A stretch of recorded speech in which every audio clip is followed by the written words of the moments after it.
Hi everyone, today we're going to take a look inside my piece, Autumn Colors. This is from my album, Time.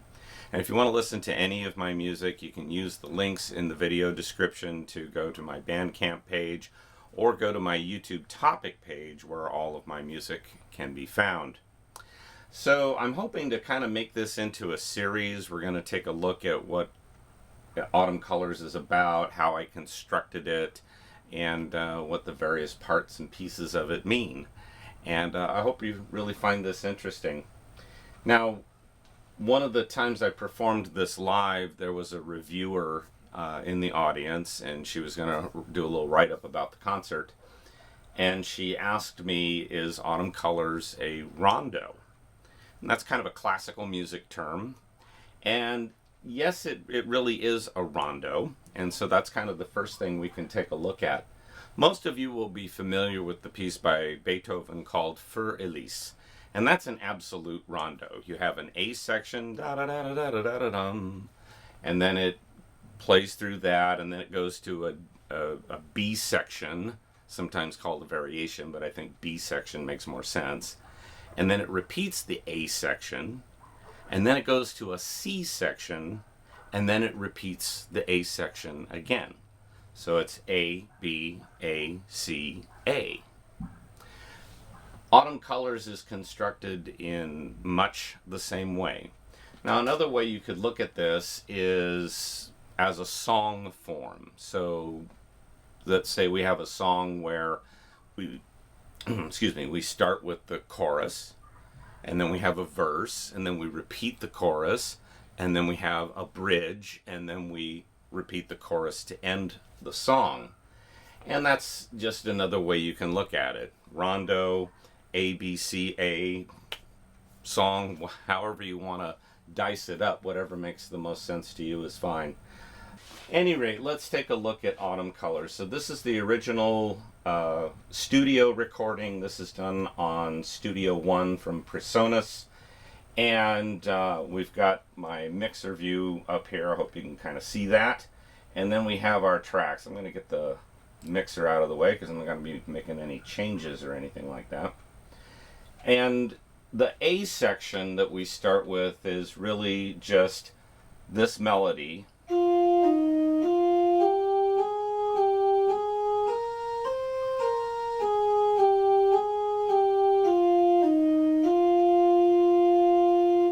With a simple harmonization and a bass line.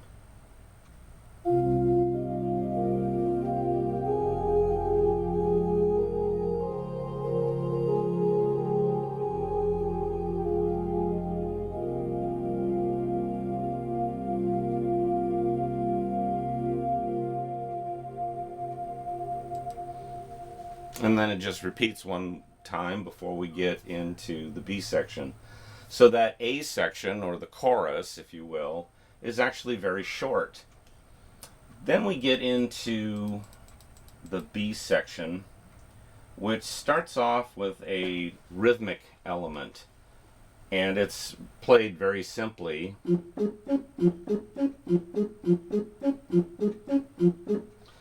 But I've added a delay element to it to put a repetition on top of the notes that are played. So check this out.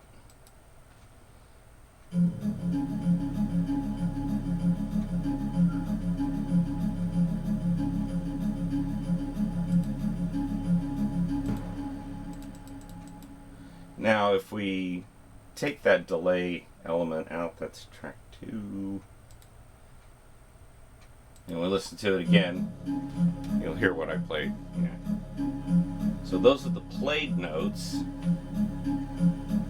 and the delay unit, which creates kind of a timed echo. The echoes are happening at the same tempo as the music. If we look at the layout on that, we've got a dotted eighth note indicated here. We're also doing a little ping-ponging. So if you listen carefully to the recording, you'll hear those echoes kind of flashing back and forth. You put on a headset. And that's how we get that more rhythmic element out of this. Now, doing that, playing in time to an echo like that is not really a new idea. Lots of people in the past have done that trick, even with things just like stringing. Robert Fripp would string a reel-to-reel tape decks together to get that effect. And when I was in a band in the 80s, we had a tape echo machine that we would use for things like that. And so when you put it all together, you get a more interesting little element. Now in this section, the B section, I spend a little time kind of building up some layers.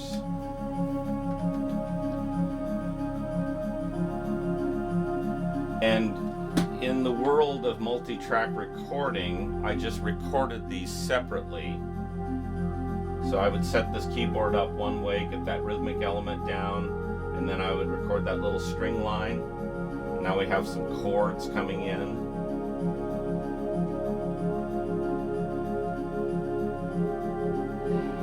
And when I do this live, I use my looper pedal. And so I play the first element, tap the looper, add that second element, tap the looper, add that next element. And then we start building up these layers. And that's the thing I have to be conscious of when I'm creating this stuff in the software here, because I want to be able to play it live. Now we have that melody come back. And that's the melody from the A section. Just layered on top of all of this other stuff.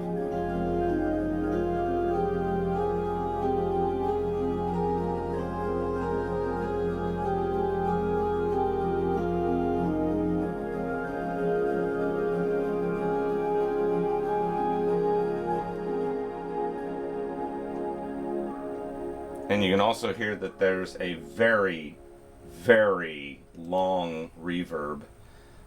That's also part of the live show. I have to make adjustments to that. If I'm playing in a place that already has reverb in the room, I have to go into my on-stage effects and tame them down a little bit from what I had in the recording. So that's the essence of the B section. And then, of course, as a rondo is, we build up a few more layers here, but it's really just building the thickness of texture. And then we end up back at that A section again. But to make that second A section a little different, I added just a little descant part to it.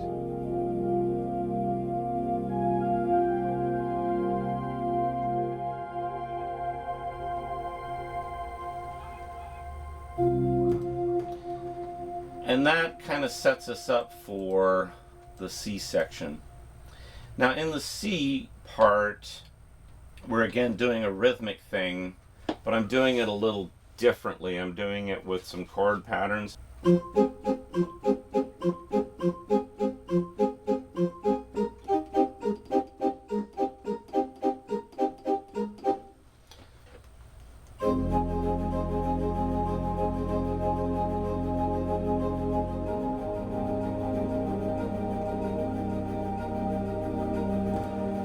And again, I'm using that same dotted eighth note echo effect trick.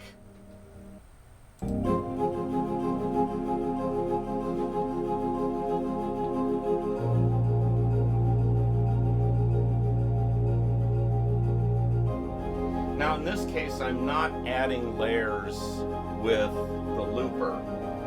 I'm adding layers in terms of tracks because I'm having to morph this little organ into a much bigger organ, and I'm doing that through overdubbing. In a live performance, I would do it the same way you would do it as if you were at a traditional organ. I would be adding stops, adding sounds to the ensemble as we build up this thick texture.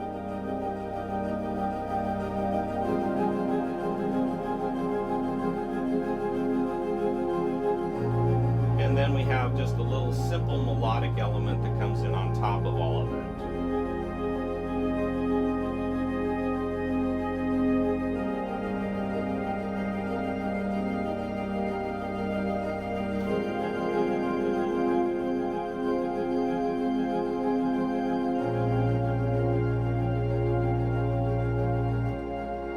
melody is just played with my right hand. I'm doing the chords and then I hold down the melody note.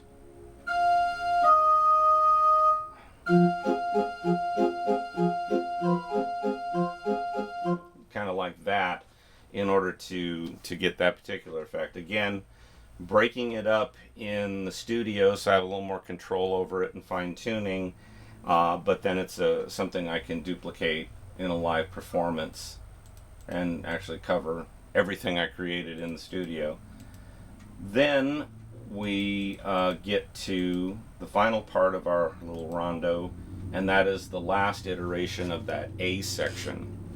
So now we have, just like in the first presentation of the A section, we have our simple melody, and then we've kept that descant part from the second time.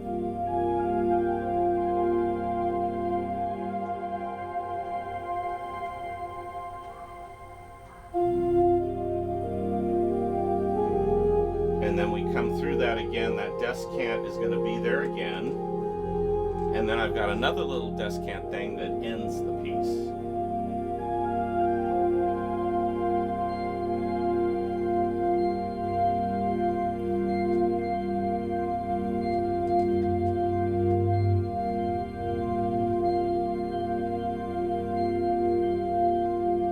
And then it simply fades out.